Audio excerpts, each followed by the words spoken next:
If we reject the dialectic of Saturn at the end of the day, and we actually truly understand historical necessity, and that the alternatives do exist in every revolution, then the future, the possibilities for revolution and liberation, emancipation, are still open for us. Communism can still be our future.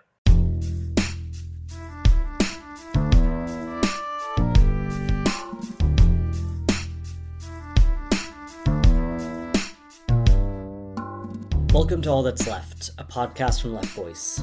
My name is Oden. Today's episode is about a major question that casts a dark shadow over socialism and its history. And that question is, doesn't socialism inevitably lead to Stalinism, into mass murder, gulags, repression, totalitarianism? In other words, there's this idea that Stalinism was the unavoidable fate of the Russian Revolution. Anti-communists embrace this view because they see Stalinism as an evil force springing seemingly out of nowhere. And from the right, anti-communists like Winston Churchill, Alexander Solzhenitsyn, and of course Adolf Hitler on the very far right, saw communism as a dangerous virus, and they often tied it to subversive Jews. Historically, though, anti-communism doesn't just come from the right. There is and has been a version of this idea on the left too. Maybe most notably from figures like George Orwell, the author of 1984 and Animal Farm, who saw Stalinism and communism as totalitarian and stemming from a lust for power. Like the right-wing anti-communists, the idea here from more progressive sectors is, once again, that Stalinism is pure evil, coming out of the blue, without really an attempt to understand the forces that actually led to Stalin's rise. On the other hand, we have the supporters of Stalin and the Soviet Union, particularly from the world's communist parties, who argued that Stalinism was a historical necessity and the only way for the working class to reach the glorious end goal of communism. According to this reasoning, whatever compromises the Soviet Union made, these were a necessary price to pay as part of the iron laws of history. Whoever opposed Stalinism, this reasoning went, was opposed to the working class and to history itself. So, on the surface, the two views that I just described might sound like two completely opposed approaches to understanding Stalinism. One approach taken by anti-communists, particularly during the Cold War, and the other one taken by the Soviet bureaucracy's supporters and by apologists for Stalinism. But what both of these sides fundamentally agree on here is that there was no alternative to Stalinism, whether it's portrayed as a savior or as the Antichrist. And if there's no alternative to Stalinism, then every attempt at liberation leads to a repressive dictatorship, to terror. And that would mean that there's no emancipatory potential in socialist revolution. But was the Russian Revolution doomed to fail? Does socialism necessarily lead to Stalinism? The answer to both of these questions, we argue, is no. Both the anti-communists and the pro-Stalinist perspectives take an ahistorical approach without a material analysis of Stalin's counter-revolution. So why did the Russian Revolution degenerate and lead to Stalinist terror? Obviously, this is a very complicated question to answer, but Stalinism was the result of concrete material conditions in the Soviet Union. Although the Bolsheviks won the Civil War in 1921, the war had decimated the working class and the workers' councils, also known as the Soviets, and it pretty much left the economy in ruins. On top of this, the Soviet Union was also very isolated, since revolutions had been defeated most notably in Germany, but also elsewhere.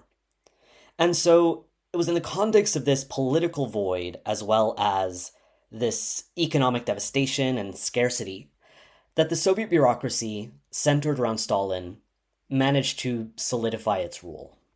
This historical materialist approach, which was adopted by Leon Trotsky, doesn't look at Stalinism in a framework of good or evil, damnation or salvation, It doesn't assert that Stalinism was spontaneous and completely ununderstandable.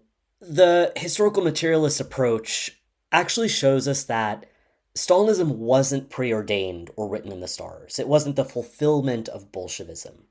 Material circumstances and processes of class struggle gave rise to Stalinism and its terrors, as well as to the betrayal of workers and of international revolutions. Today I'm joined by independent Marxist historian Douglas Greene. He is the author of a new book called Stalinism and the Dialectics of Saturn, Anti-Communism, Marxism, and the Fate of the Soviet Union. Doug and I discuss what characterized Stalinism, like his politics of socialism in one country, as well as the approaches to understanding Stalinism that I described earlier, which framed Stalinism as an inevitability. We then discuss Stalinism from a historical materialist perspective, drawing on Trotsky's analysis, and we also explore why Stalin's death in 1953 didn't end the Stalinist bureaucracy or herald an era of socialism. And finally, we discuss why this debate is still so important today. As Doug writes, quote, "The Stalinist outcome in Russia was not a fated outcome as if preordained by some god of history. Stalinism can only be claimed as inevitable by ignoring the communist roads not taken." Unquote. So, understanding Stalinism isn't just about understanding the past, it's about envisioning the future. Doug is also the author of A Failure of Vision, Michael Harrington and the Limits of Democratic Socialism, which I interviewed him about last year. I'll link to that episode in the show notes. I strongly recommend it. He is also the author of Communist Insurgent, Blanky's Politics of Revolution, and he has a forthcoming book on Karl Kautsky and Neo-Kautskyism entitled The Renegade's Revenge. I'll link to his books and work in the show notes. You can also request that your library order a copy. As always, if you enjoy this podcast, make sure to smash the subscribe button, share it with your friends, your comrades, and leave us a nice review on Apple Podcasts or Spotify. It helps a lot. If you are able to support us, because we are a volunteer-run publication and podcast, you can do so at patreon.com/leftvoice and follow us on Instagram, Twitter, and TikTok under the handle left_voice.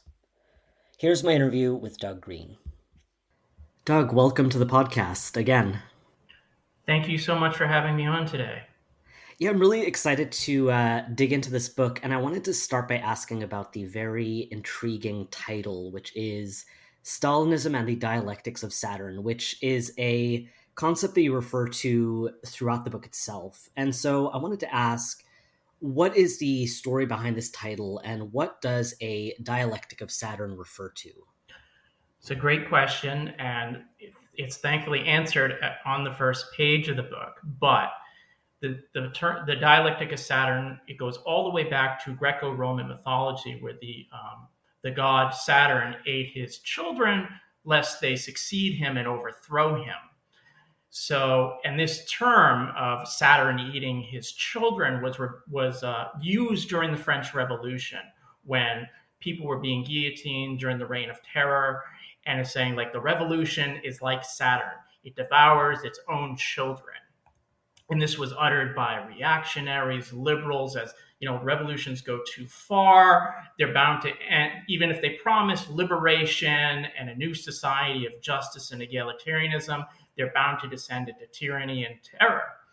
And afterwards, the idea of revolutions being like Saturn and eating their own children was used not only to describe the French Revolution, but subsequent revolutions, whether Russia, China, Cuba, Vietnam, whatever, as, oh, they're always bound to go bad. They're always bound to end in totalitarianism.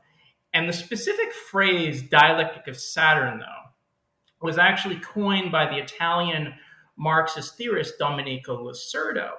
And he's using it in a book called Stalin, the History and Critique of a Black Legend. And he's saying all revolutions undergo a dialectic of Saturn, but he's actually puts a positive spin on it, in the sense that he's saying, you know, the Russian Revolution started with these dreams of egalitarianism, universalism, represented by a figure like Trotsky. But he says, this is not sustainable. And he says revolutions need to give way to pragmatism and realism, the rule of law. And this is represented by the figure of Stalin. So he's saying, this dialectic of Saturn played itself out in the Russian Revolution, with the purges and Stalin's rise to power. And he defends that. And the reason the book takes its title is because originally the book was going to be a series of articles co-written with my friend Harrison Fluss, who wrote the introduction, and the book is dedicated to. We were going to critique Lacerdo's defense of Stalin, but for various reasons, Harrison couldn't continue the project. So I went forward. And as I was kind of situating Domenico Lacerdo in Western Marxism and like the Moscow-aligned communist movement, it became clear to me that I was writing a much bigger project than just a critique of Lacerdo, and it was actually a more broader engagement with Stalinism, communism, the Soviet Union. So it ended up being, Lacerdo ended up being the appendix to the book, and a lot of the rest of the book is just dealing with these wider debates. But the Dialectic of Saturn ended up being essentially this framing device that, was referenced throughout the book. And my book is essentially this engagement with our revolutions doomed to go bad, whether the French Revolution, the Russian Revolution, what have you. So that's where the title comes from. Yeah, that's really interesting. I think it would be really helpful to set the stage for a conversation at this point to talk a little bit about what Stalinism actually was, because I think a lot of people have a sort of broad understanding of things like the Stalinist purges, some of the other actions of his regime, like the Moscow trials, and I think people have this overall sense that Stalin really ruled with an iron fist. But how do we define Stalinism, and what were the main characteristics of the Stalinist bureaucracy? Yeah, so my very short, condensed definition that I use in the book is that Stalinism is bureaucratic governance over collectivized property relations that were originally meant to foster Soviet or council democracy. And its governing ideology is that of socialism in one country, which is a nationalist idea, as opposed to proletarian internationalism. So that's a very condensed definition of Stalinism, which comes out of a Trotskyist background. But if you notice, in the book, everyone has different definitions of Stalinism, and some of them, they don't actually use the term Stalinism, they just call it communism. They see it as the logical endpoint. And there's obviously my definition of Stalinism, I've tried to get to what I think is like a very baseline definition, because obviously there is terror in Stalinism, particularly during the 30s. But to say like the whole period is complete terror is a misnomer of what happened, because there are periods where there really isn't a high level of terror. And after Stalin's death, a lot of that type of terror goes away in a mass scale, particularly in the Soviet Union. You don't see real kind of show trials and mass arrests and with Khrushchev onward. But there is still bureaucratic governance. They still uphold socialism in one country, and this would be the same in Eastern Europe as well, where again a lot of like the real extreme elements of Stalinism go away. And again, the nationalist idea is developed in the 1920s, but it becomes more pronounced, particularly as Stalin's rule progresses. So there are periods where there's actually like a hyper-radicalism when they originally do like the collectivization, and there's attacks on bourgeois culture. And later on, though, there's a reassertion of like traditional family values, nationalism, which gets so extreme during World War II and afterwards that it veers off into let's root out cosmopolitanism, which actually is basically a cover for anti-Semitism. So there are these different aspects at play in Stalinism, and some are more pronounced depending on the period that we're talking about. But I think as a baseline, bureaucratic governance over collectivized property relations and the nationalist idea, those kind of carry over because, again, certain aspects will be more pronounced, whether terror in the 30s, but not earlier or later, etc. So that's kind of how I come down on Stalinism. Yeah, I think that's a super important point that it wasn't as if the Soviet Union and communism and Stalinism were the same for decades and decades. I think that's a really, really key point. Your book examines the different perspectives that have been used to understand Stalinism, and then you also show how some of these perspectives are tied to anti-communism. I want to dig into these approaches. The first of which is what you call the bolt from the blue, where Stalinism was basically evil incarnate, or as you put it in the book, quote, a diabolical force with no social roots, but merely a vicious contagion that threatens to enslave humanity. From my recollection of like high school history classes and things like that, this is basically the way that I was taught about Stalin. It's also kind of the way I was taught, I would say, about like Hitler, Mussolini. I want to know a little bit more about this bolt from the blue approach, like what it looked like and why some people drew this conclusion. And I'd also love if you could touch a bit on George Orwell, the author of 1984 and Animal Farm, who I would say is probably the most well known among these proponents from a sort of mainstream point of view. Okay, that's a great question. I just want to go back a minute to the framework of the book, which it's set up using Marx's 18th Brumaire, which is Marx is analyzing the rise to power of Napoleon III, who's this mediocrity, and he ends up becoming emperor of France. And he's saying, like, how can a mediocrity end up ruling the most powerful country in Europe? And Marx is analyzing this. And in a preface to the work, he says, there are three perspectives. And he says, there are those like Victor Hugo, the famous writer, intellectual, who view Napoleon's rise as this bolt from the blue, this horrific event that kind of appears out of nowhere. And then there are figures who like celebrate Napoleon, and they see him as an instrument of historical necessity unfolding. This would be someone like Proudhon. And Marx is differentiating himself from that and saying, I'm looking at the class struggle, the material reality that allowed this to happen. So basically, those perspectives are transferred in my book from looking at the rise of Napoleon III to the rise of Stalin. And in terms of the bolt from the blue, it's this idea that Stalinism is this hellspawn. It appears out of nowhere. You know, it is this demonic force. And this idea is, again, it's something that also goes back to the French Revolution, because the reactionaries, they saw the French Revolution as not like the contradictions of the old regime and corruption and like the yearning of the masses for freedom. They see it as like the corrosive virus of reason and the Enlightenment. They hate that.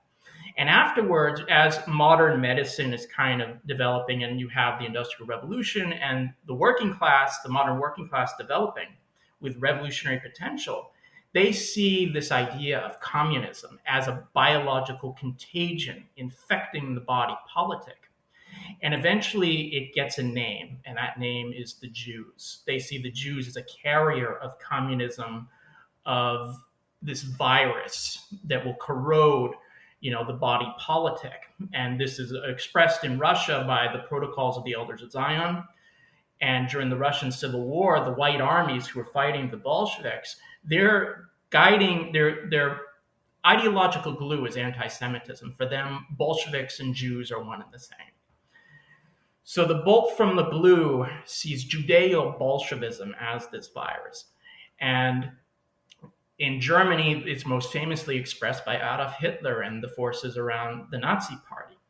They see the Jews as a leveling force for democracy. They see communism as this Jewish virus.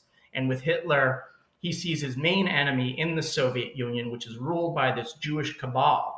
So when the Wehrmacht invades in 1941, it's a genocidal war by design. They're like, we will have no prisoners. We will annihilate these people because it's a virus, and we want to just destroy them. So that's the most extreme genocidal version of this bolt from the blue. Someone like Winston Churchill also sees internationalist Jews as a force behind communism, but he does kind of like Zionist and patriotic Jews.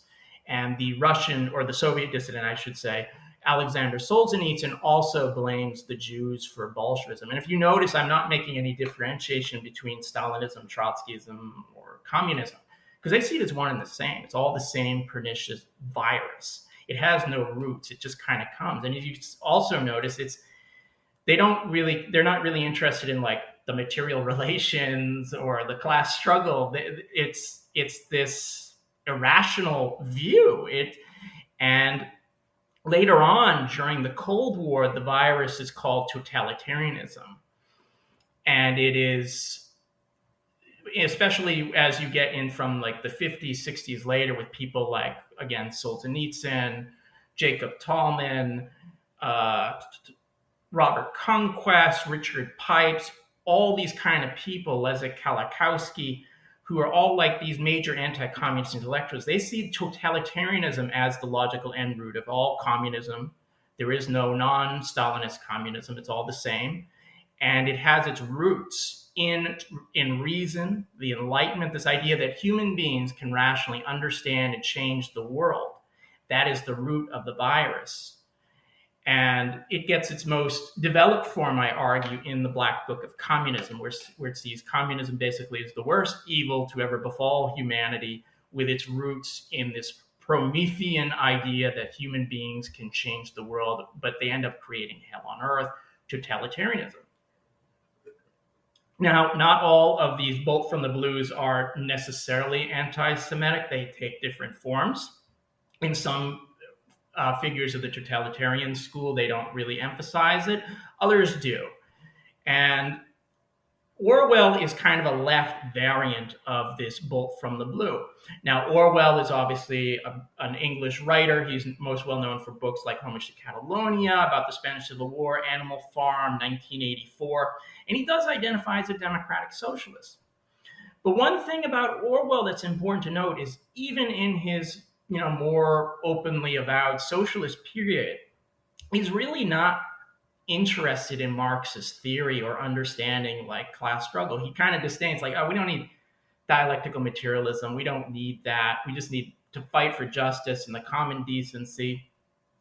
And even when he's in Spain fighting for the far left, the POUM, he doesn't really understand the causes of the Spanish Civil War.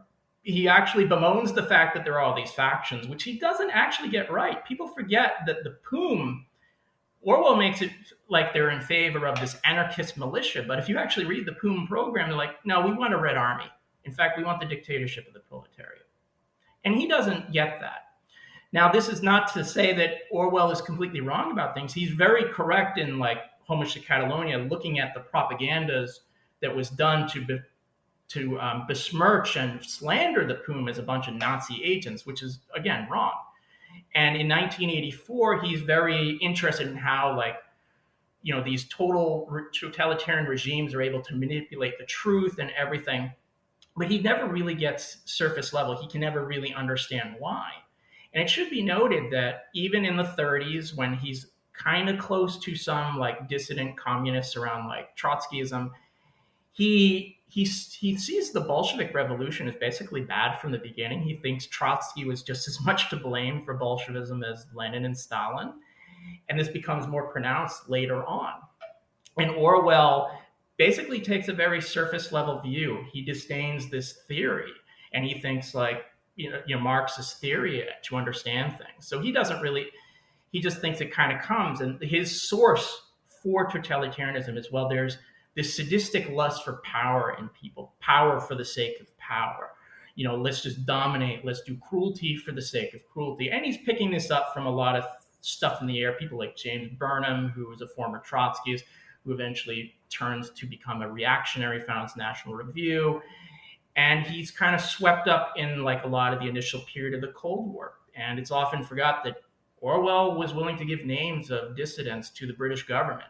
Orwell said in letters, I will side with America in a war with Russia. Now, he always maintained this kind of idiosyncratic socialism of his own, English socialism. It's very strange. We'll give freedom to India, but we'll keep the monarchy. It doesn't make sense to me.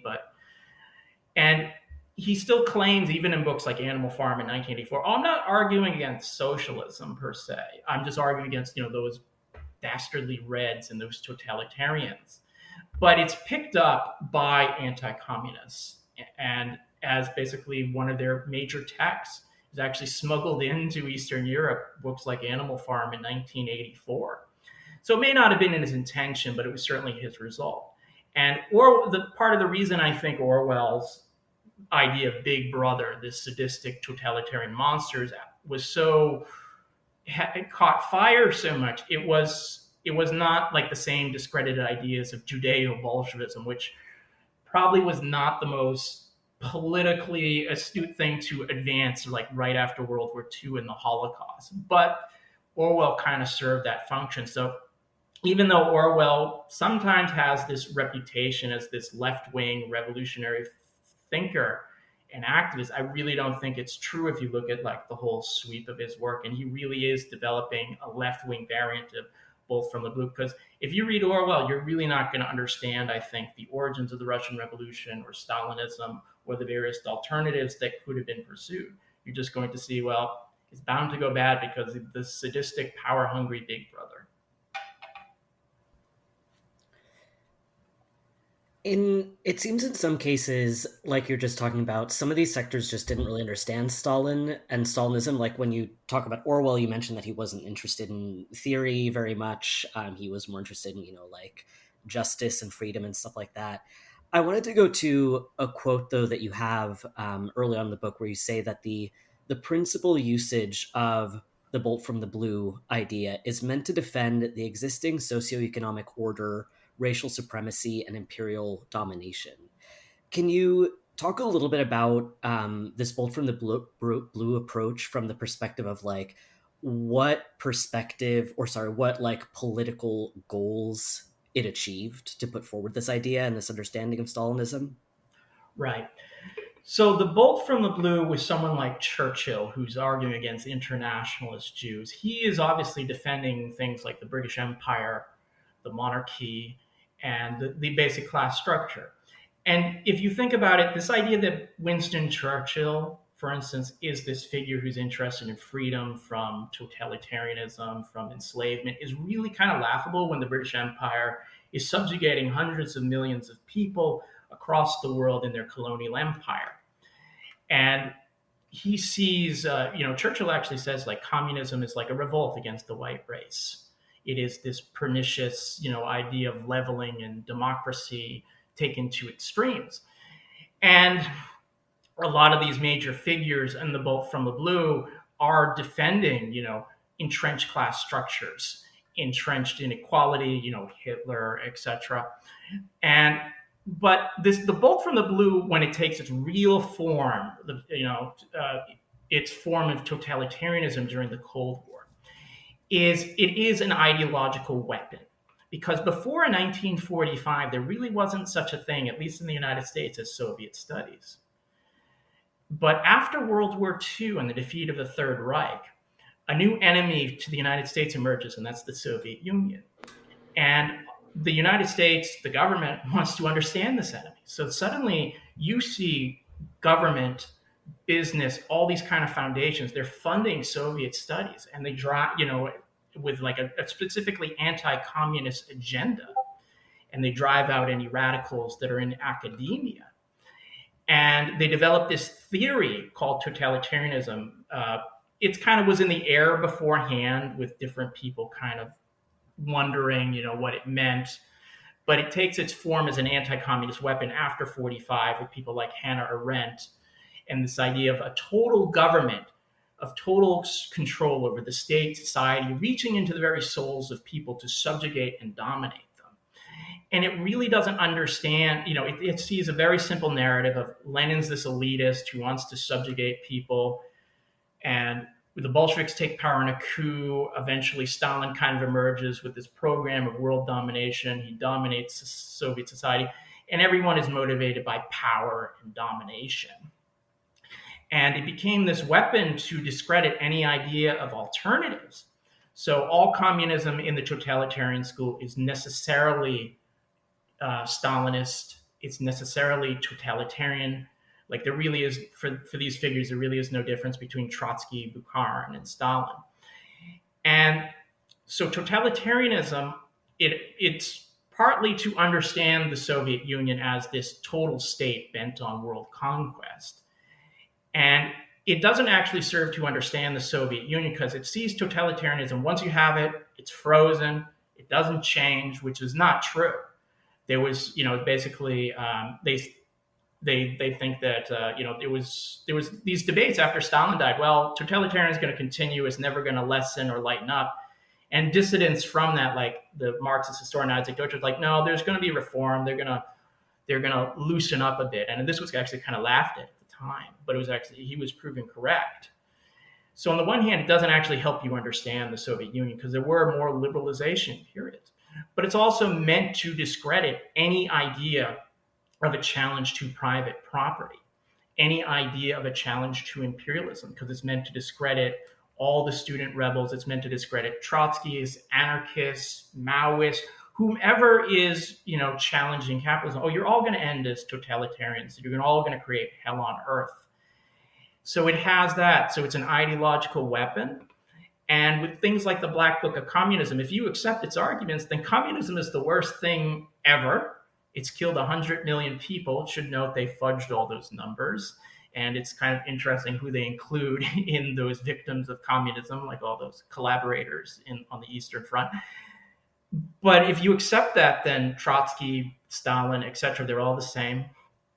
And it is meant to buttress private property. And furthermore, if you look at some of these major figures of the totalitarian school, they're not only propagating this message, but a lot of them are in bed with some very unsavory institutions. So Richard Pipes, he's not only an employee of Harvard University, which is funded by the government, he's working for the Nixon and Reagan administrations. He's part of the CIA.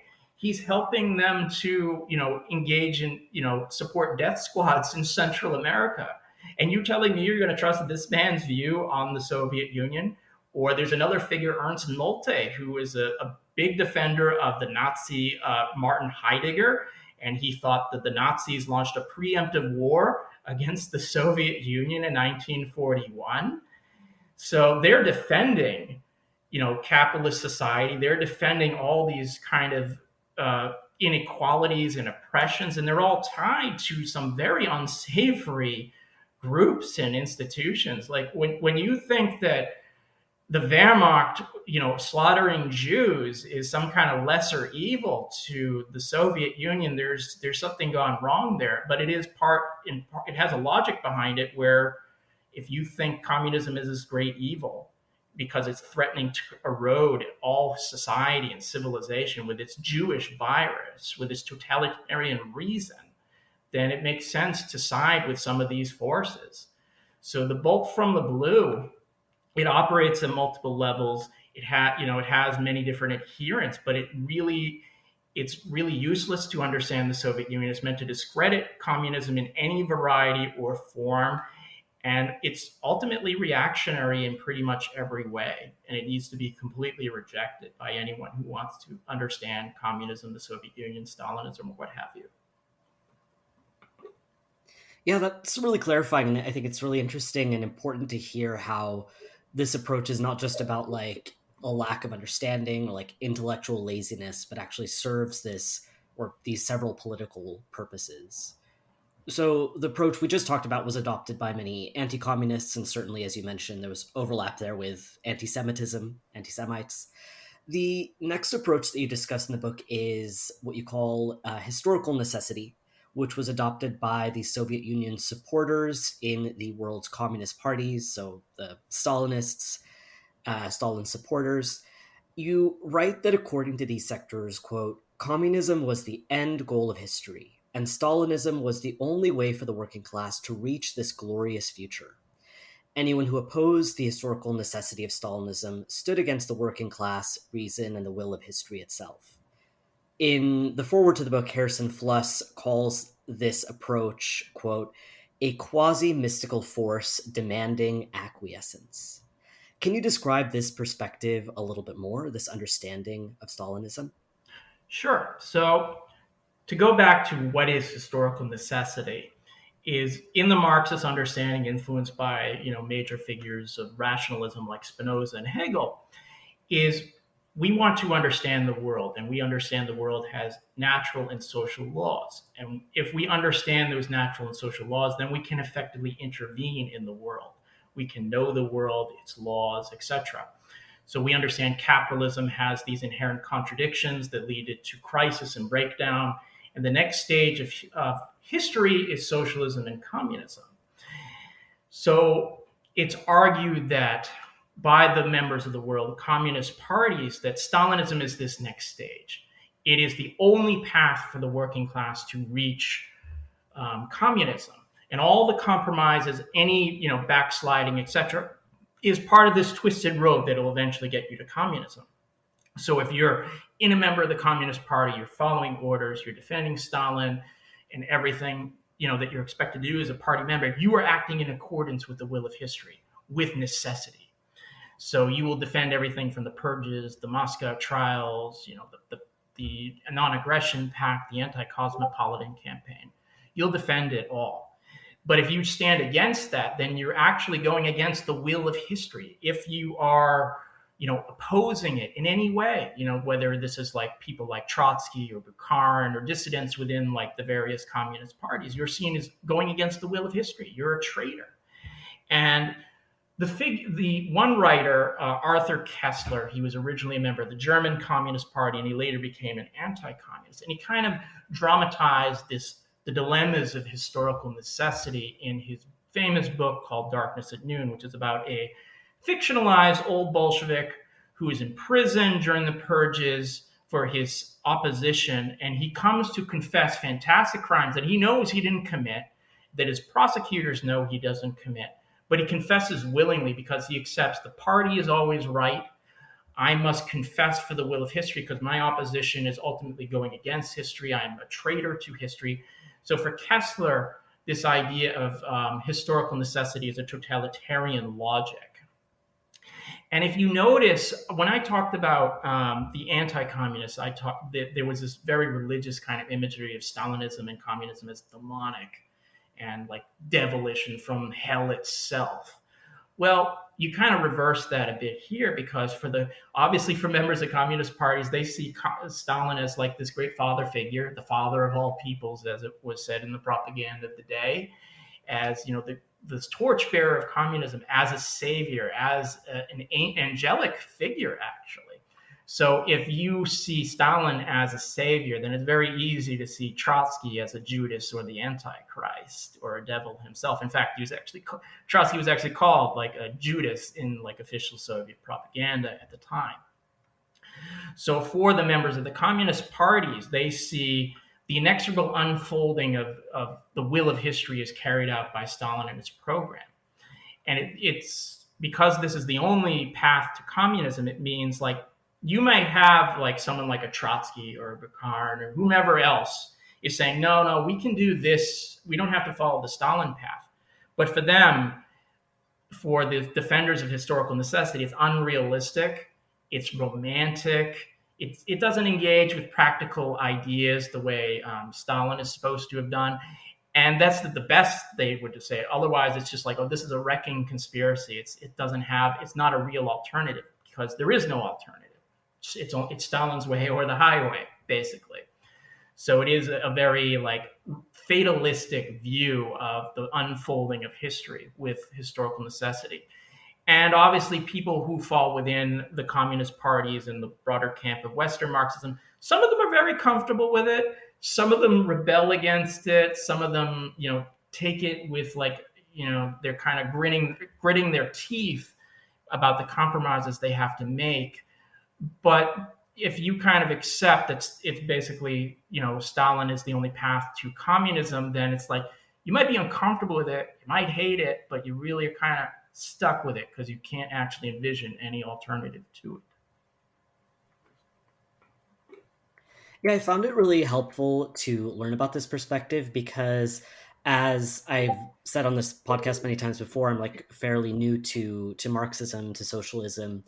And so I think sometimes people have this idea about Stalinists and Stalinism that it's like, this group of people who are just, weirdos who say they love mass murder and they love show trials, but I think it's really helpful to get this understanding that like it was more the perspective that like, well, this is maybe unfortunate, this is maybe kind of brutal, but at the same time it was necessary in the grand scheme of things, and it's necessary to getting us to a socialist future.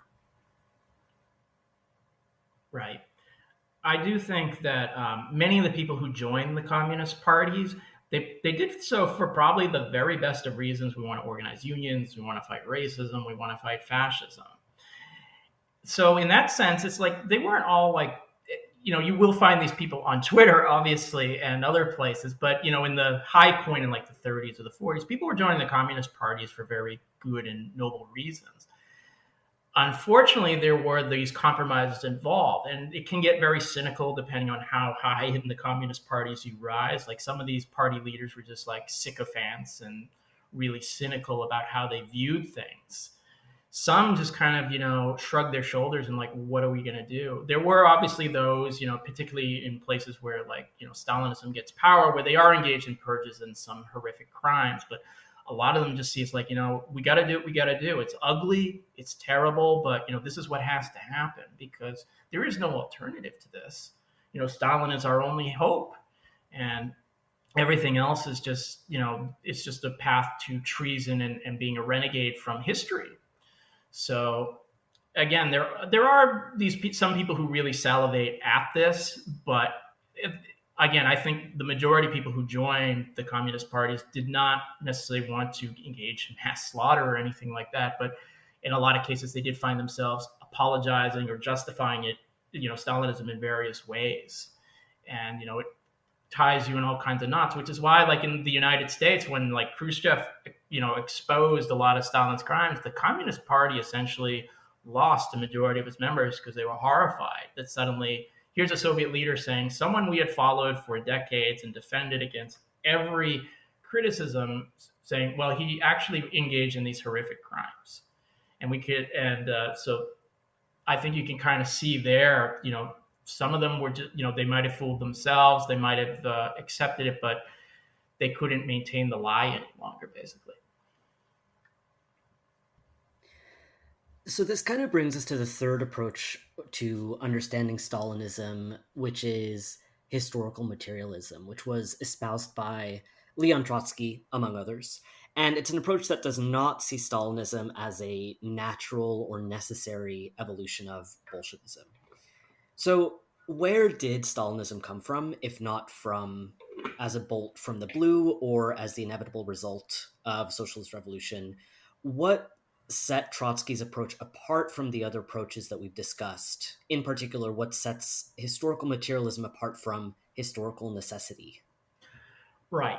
So to answer this, let's go back a minute. And in terms of Dialectics of Saturn, when you look at the Russian Tsarism and the forthcoming revolution, a lot of the revolutionaries in Russia, and not just there, they saw a lot of similarities to what had happened in France in 100 years before. It's a decrepit old regime. There's a lot of inequality. The peasants are, severely oppressed, and there's this new intelligentsia and working class, et cetera. And they think, we're facing our 1789 and our 1793.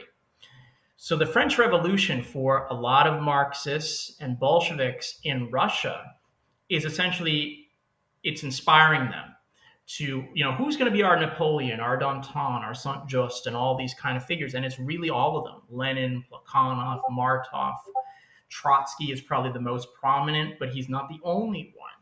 So they're kind of seeing that, the French Revolution inspires like the idea of revolutionary government under the Jacobins. But at the same time, it's inspiring them. There's also the fear like, well, who's going to be our Napoleon? How can we avoid this revolution going bad? And so in 1917, when the revolution actually does happen, there are people who are potential Napoleons, Kerensky, Kornilov, but they really don't kind of catch on as a Napoleon figure. And there is kind of this fear, well, the Russian Revolution will end in Bonapartism and purges and all of this by design.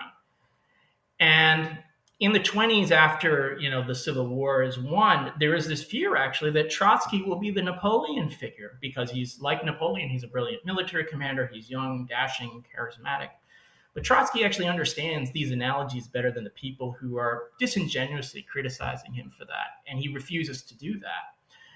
So it's kind of asked, like, well, where does this Stalinism come from? Because Trotsky himself, and I argue at length about this in the book, is he comes up with an alternative to Stalinism in real time in the 20s about how to revitalize the Soviets, have a cultural transformation, put more emphasis on the international revolution, gradual collectivization, which I think is very practical, and for various reasons it doesn't get adopted. But it's important to note that it is an alternative to Stalinism.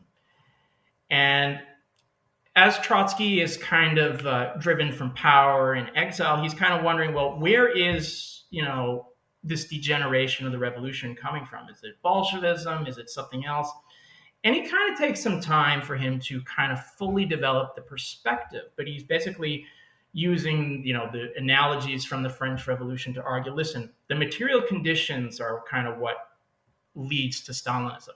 The devastation, isolation of the revolution, and scarcity in Russia kind of create a political vacuum where the working class is kind of reduced to impotence, and this new bureaucracy arises centered around Stalin, and it's able to kind of take power. And it does kind of defend, to a certain extent, the collectivized property relations, but it certainly isn't defending things like proletarian democracy. And he's saying, we can put history back on course. So we can, the Soviet workers need to rise up and overthrow this bureaucracy and restore the power of council democracy and move history forward. Or if we don't do that, capitalism will be restored by the bureaucracy. And he doesn't see this as inevitable, because he thinks, this is specific material conditions in Russia that kind of lead to this. He says, in a more developed country, there might still be the danger of bureaucracy, true, but it's not going to be as pronounced, because if suddenly you have a scarcity of resources, you need to have police, you need to have this kind of whole apparatus to deal with it, and that kind of leads to the stratum of bureaucratic rule. And I think Trotsky's actually able to understand that not only were there specific material conditions that led to the rise of Stalinism, so it wasn't something kind of demonic or hellspawn or the unfolding of his necessity. The other thing is, he offered, both when in the 1920s, when he was still in the party, he offers an alternative to it, an actual path that could have been taken. And we can argue night and day about it, but I think it's an actual comprehensive platform for socialist renewal in the Soviet Union. And after being driven from power, he does have this path saying, listen, the workers can overthrow the bureaucracy and restore Soviet democracy. So there were alternatives. He offered them. And I think his path kind of avoids the pseudo-fatalism of Stalinism, that this is the only way of things are going to go. And it also avoids like the pitfalls of anti-communism, because he doesn't see the Soviet Union as a frozen society. And unlike, he sees it as, in a certain sense, we defended against imperialism. That's our main enemy. But we recognize that this bureaucracy is committing terrible crimes that are against socialism and communism. We need to overthrow it. So he's actually able to walk a tightrope. Sometimes it's a very narrow tightrope, but he's actually able to go that path and avoid these kind of Scylla and Charybdis, to use the metaphor from the Odyssey, of these dangerous reefs. And I think it is a useful tool for Marxist renewal to understand like the development of Stalinism and the possibilities that were not taken in 20th century socialism. And that, I think, he's actually able to, if you use Trotsky and you understand things like the revolution betrayed, I think you come away with the conclusion that the dialectic of Saturn, whether it's used by the anti-communists in a negative sense, or the communists around those in the communist parties in a positive sense, is actually a pseudo-dialectic. It actually obscures history. It actually doesn't understand the real laws of determinism, necessity, material relations, and class struggle. And we need to go back, to Trotsky and kind of this classical Marxist perspective to kind of get past all of like the all of these false perspectives that kind of obscure history, I think. Yeah, definitely. And I think also Trotsky had, I feel like, a very useful rebuttal to this idea of like the unique evil of Stalinism. And from my understanding, he did start writing a biography of Stalin, but ultimately didn't complete it. But I wanted to quote something he said in front of the Dewey Commission inquiry into the Moscow trials in 1937, where he was explaining his and Stalin's roles. And he said, quote, "Neither Stalin nor I find ourselves in our present position by accident. We did not create these positions. Each of us is drawn into this drama as a representative of definite ideas and principles. In their turn, the ideas and principles did not fall from the sky, but have profound social roots. That is why one must take not the psychological abstraction of Stalin as a man, but his concrete historical personality as leader of the Soviet bureaucracy. One can understand the acts of Stalin only by starting from the conditions of existence of the new privileged stratum, greedy for material comforts, apprehensive for its position, fearing the masses, and mortally hating all opposition." It's a great quote. I kind of wish I had used it in my book. Um, and I think it's the correct perspective, because I do actually rely a bit on Trotsky's biography of Stalin, which his assassination prevented him from completing it. And one thing that very interested me in the biography of Stalin, which is a bit unpolished at times, again, it's incomplete, but he's describing Stalin, as this, he is an activist in the underground Bolshevik party, but he's more kind of this committee man, he's really not this great leader of the masses, and he's certainly not this major theoretician, but he plays a role. And after the revolution and civil war, there's kind of this, again, there's a political vacuum that leads to the rise of the bureaucracy. And this narrow theoretician, this narrow bureaucrat like Stalin is actually able to become like this arbiter, this spokesperson, leader of the bureaucracy.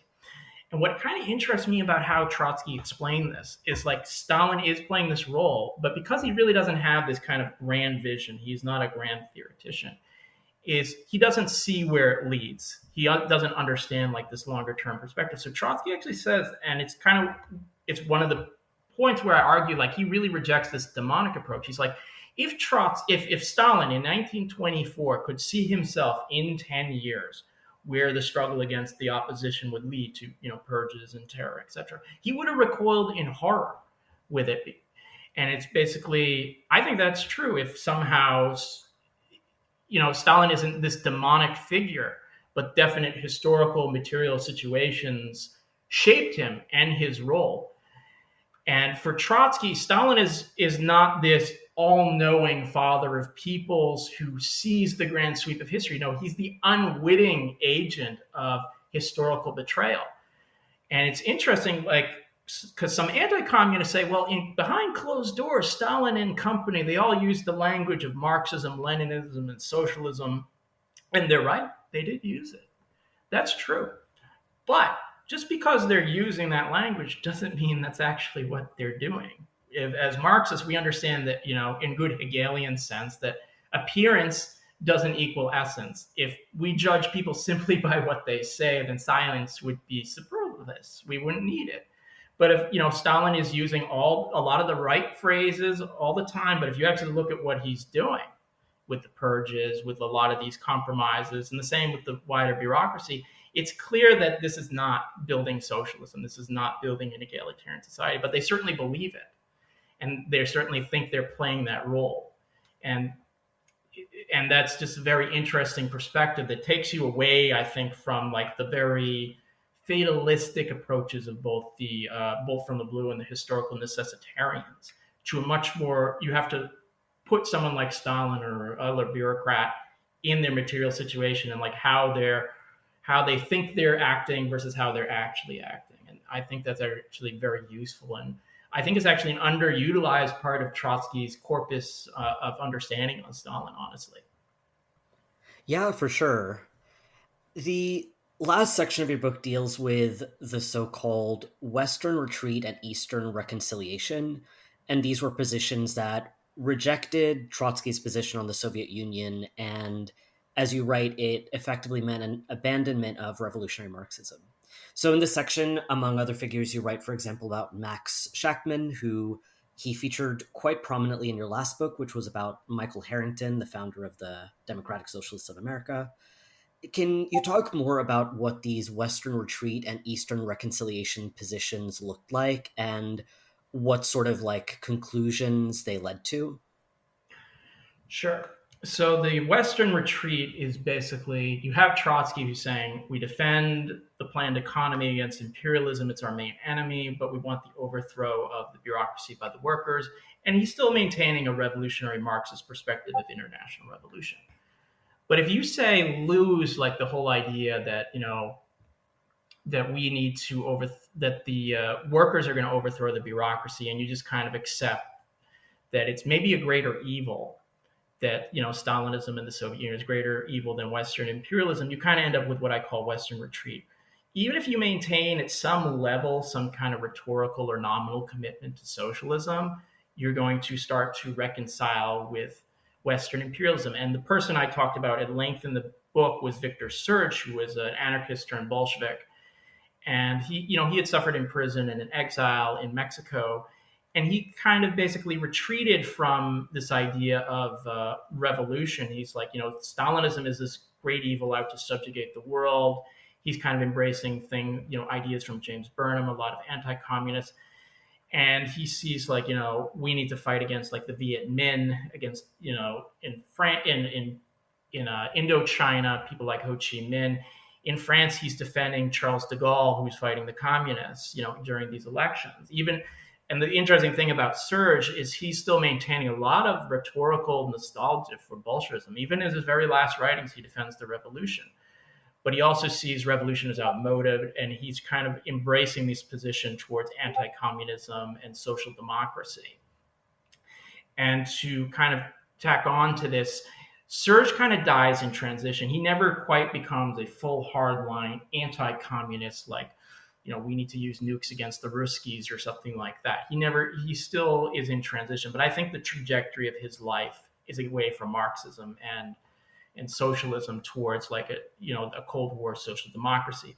And in the Harrington book, I talked at length about Max Shachtman, who he had started in the Trotskyist movement, and he had split from Trotsky in 1940 over the Soviet Union and the invasion of Finland and Poland. And Shachtman eventually adopted this position that the Soviet Union was this new bureaucratic collectivist evil empire. And it was it's a theory, I think, that is totalitarianism dressed up in Marxist garb. And he sees it as a greater evil. And he doesn't kind of jump into it all at once. It takes a lot of time, but the trajectory, once he passed the critical point, he's basically saying this is the greatest evil. So it's kind of bizarre to me that, you see the Red Armies defeating the Wehrmacht after 1943 onward, and he's like bemoaning that it's like a new reign of barbarism. He sees the Communist Party USA as the greatest threat to the US labor movement, not the capitalist class. And he's even offering like this backhanded support for the Korean War. And it's leading, this idea is like corrodes like any like adherence to Marxism of any sort. He abandons, a revolutionary transformation of society. And by the 60s, Shachtman himself is supporting the Vietnam War, Richard Nixon. That's pretty far from any support for socialism. And granted, Shachtman, at least at some rhetorical level, kind of supports the transformation of capitalism, but it's very clear where he's aligned with. The Eastern reconciliation is kind of the opposite of this. In the sense, you have someone like Isaac Deutscher, who is a great biographer of Trotsky, Stalin, and one of my favorite writers. But he has this point where he's like, Stalin has driven barbarism out of Russia through barbaric means. And he thinks Stalin is actually this figure of historical necessity, that he was necessary for the Soviet Union. And he hopes, well, after Stalin's death, they'll reform things and, we'll have socialist democracy. But basically, he gives up on like any transformation from below, and he's looking for like the bureaucracy to reform itself, which leads him to defend things like crushing the Berlin workers in 1953, sending in the tanks in 1956. Now, and he gets as far as replacing things like class struggle, internationally with basically geopolitics. So it's the struggle between the Soviet Union and the USA that's the primary factor in world affairs. Now, Deutscher is intelligent. He's not like this crude apologist, but there is a step from him to someone I briefly talk about in the book, but is Sam Marcy, who basically is an uncritical supporter of like the Soviet Union, China, etc. And they see any opposition to it as basically criminal. And it takes very extreme forms in groups like Workers' World. So the Eastern Reconciliation is looking for hopes in bureaucratic reform in Deutscher. And he supports peaceful protest, but in someone like Marcy, it's basically send in the tanks. We love Brezhnev and Xi and all of this stuff. And if you think about it, they've given, like, their idea of socialism is like current day China. It's the Soviet Union in the 70s, which are not really super inspiring examples of a liberated society, I would argue. And it's downright apologetic in the sense of the mainline communist parties. So there is kind of this reconciliation. I guess Marcy is this prodigal Stalinist son coming home, if you want to put it like that. So Stalin died around 70 years ago. So he died in 1953. And like you were saying earlier in our conversation, there was some liberalization and there was an end to like these mass purges. And it's not the case that the Soviet Union was the same from the 1930s until 1991. It's obviously kind of beyond the scope of this particular conversation to talk about capitalist restoration in the Soviet Union, but at the same time, the Stalinist states did not move towards socialism even after Stalin died in 1953. So I wanted to ask why this didn't happen, and if I may use like a term that I find very obnoxious, but if I could play devil's advocate for a moment, could people use this as evidence to say that, well, socialism, it's impossible? So after Stalin dies, you have the rise of Nikita Khrushchev in the Soviet Union and his secret speech. And he makes some kind of tepid, half-hearted criticism. Well, some of the criticisms of Stalin are very tepid and half-hearted. He likes what Stalin does in the 1920s. He likes socialism in the country, but he doesn't like the purges, particularly against loyal party members. So under Khrushchev, you do see liberalization in the cultural sphere. There's a loosening up there. The mass terror basically ends in the Soviet Union. But Khrushchev never questions the legitimacy of the overall system. And remember, when he does criticize the purges, he's criticizing the purges of loyal party members. People like Bukharin, Trotsky, they all had it coming. So he's not willing to criticize the overall system, because if they were to do that, it would question like the place of the bureaucracy and the party apparatus and their complicity in it. So they want to loosen up so they can replace kind of the autocratic rule of the late Stalin with like a more oligarchic rule, like where the bureaucracy in a wider sphere can kind of rule the Soviet Union. And in Hungary, this liberalization kind of sparks a revolution, which has a lot of different forces involved, from reform communists to very reactionary nationalists to other kind of worker revolutionaries. And that's threatening the whole apparatus of the Hungarian People's Republic. And Khrushchev eventually kind of comes around to sending in the tanks. And they crush it, and they restore, the People's Republic and the party rule there. But there are other attempts in Eastern Europe, like in Poland. In 1956, they actually have a reform leader who comes in. They do loosen up a bit. And later in 1968, you have an attempt by Alexander Dubček in Czechoslovakia, something called the Prague Spring, where the party is actually leading like this democratization process. And they're proceeding very cautiously, but it's still too much for the Soviet Union and the Warsaw Pact, and they send in the tanks. So that was an effort actually within the party to reform. And later you have Gorbachev, who tries some kind of reform from above. But I think it's with Gorbachev, it's a question of like how much he maybe believed it and whether he abandoned it at certain points. And it certainly opens up forces in the bureaucracy to basically restore capitalism. I think it's kind of mistaken, just like it is mistaken in terms of capitalism, to expect like the ruling layer to kind of willingly give up its privileges and open the way up to Soviet democracy. And I think that if you accept that Stalinism is the only path to communism, if you accept that, and you look at these various efforts in Khrushchev, in Czechoslovakia, etc., you could say, you know what, they tried to reform it, it didn't work. Well, it's because you're kind of looking at this very top-down kind of politics. We were expecting the bureaucrats to fix it for you. But if we're Marxist, I think we're kind of looking at the ability of the organized working class to liberate and emancipate itself. And if you look at the Soviet Union, there were alternatives in the 20s, such as Trotsky in the 30s as well.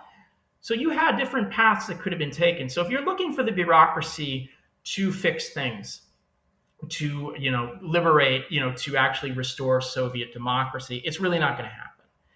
And I think even if you look at attempts I don't talk about in the book, but elsewhere, like in Cuba or China with like Che Guevara or the Cultural Revolution, they're not, especially the Cultural Revolution, is willing to shake things up, but it's not willing to ultimately overthrow the party state rule, the rule of the bureaucracy. And those forces, who are willing to do so are essentially marginalized, if not crushed. So I think those possibilities do exist. And I think if we imagine a future of socialism, we have to look at, even in the Bolshevik Revolution, there were alternatives where Stalin could have been opposed. And if we're just doing it through the narrow prism of whether this bureaucrat is in control or that bureaucrat, then yeah, in a sense, you're never going to get socialism if that's what you rely on. But if you're in a classical Marxist sense, looking at the working class as the agent of history, then yeah, there is still a possibility for it. There are alternatives. We shouldn't adopt like this narrow like fatalism of the anti-communists or the Stalinists. We should reject that and actually understand to a real approach to historical necessity that does see that there are possibilities, there are roads that can be taken, and that the working class can actually change the world. And there were these incipient attempts, in Hungary in '56 and elsewhere to potentially overthrow the bureaucracy, which did not happen for various reasons.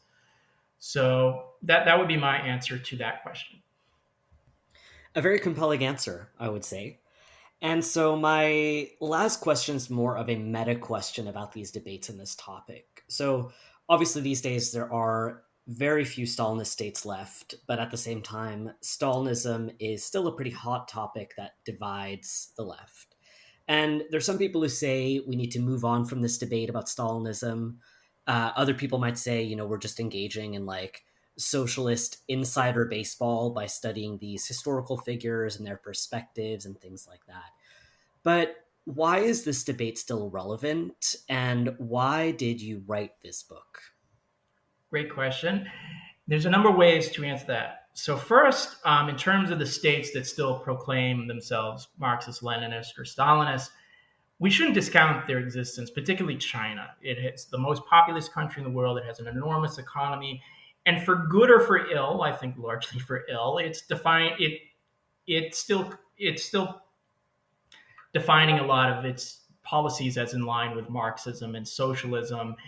And we actually need to deal with that. We actually need to confront the existence of China. And furthermore, yes, a lot of the mainline communist parties have shrunk or collapsed, but in a lot of parts of the world, there are actually still mass forces in India, in Japan, in South Africa, in Chile, Portugal, Greece.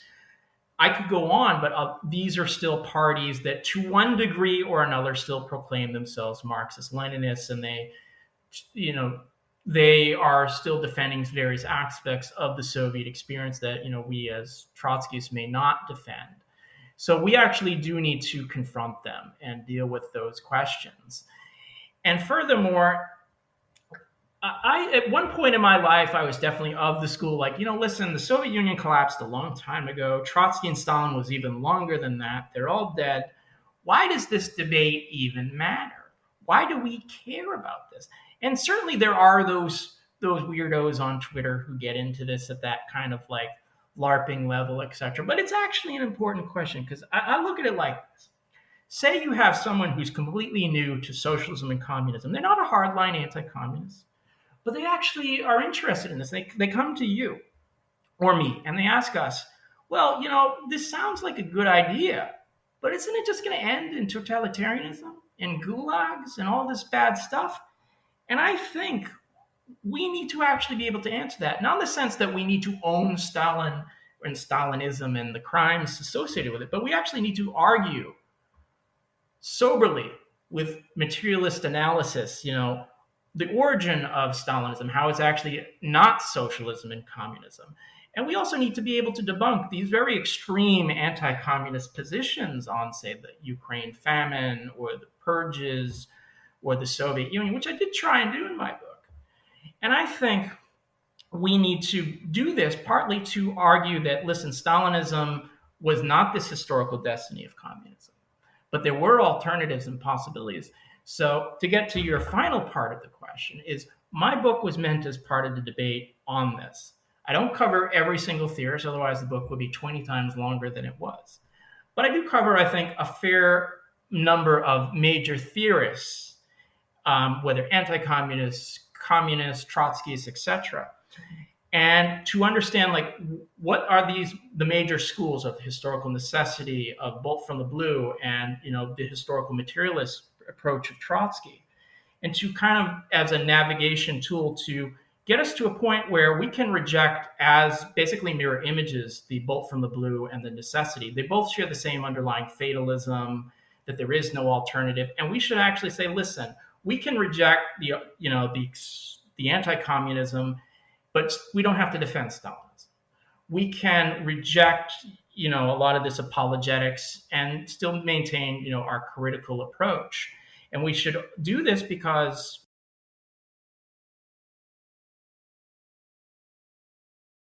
actually truly understand historical necessity and that the alternatives do exist in every revolution, then the future, the possibilities for revolution and liberation, emancipation are still open for us. Communism can still be our future. And that is why I wrote the book, For Communism.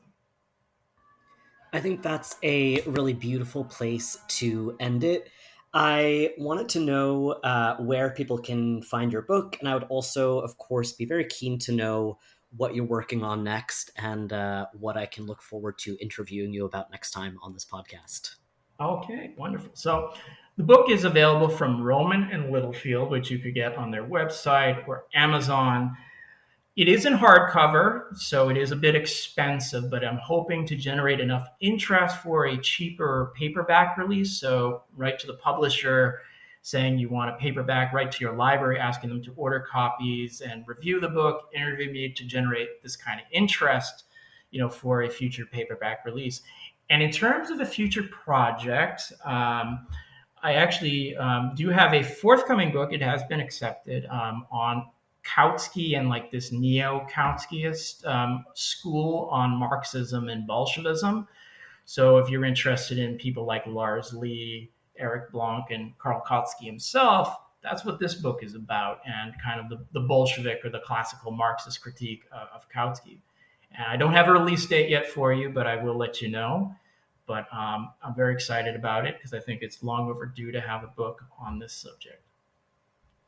Absolutely, yeah. I feel like that is an extremely timely and pertinent topic, for sure. Thank you so much for being here. This was really, really interesting, and look forward to seeing you next time. Thank you so much.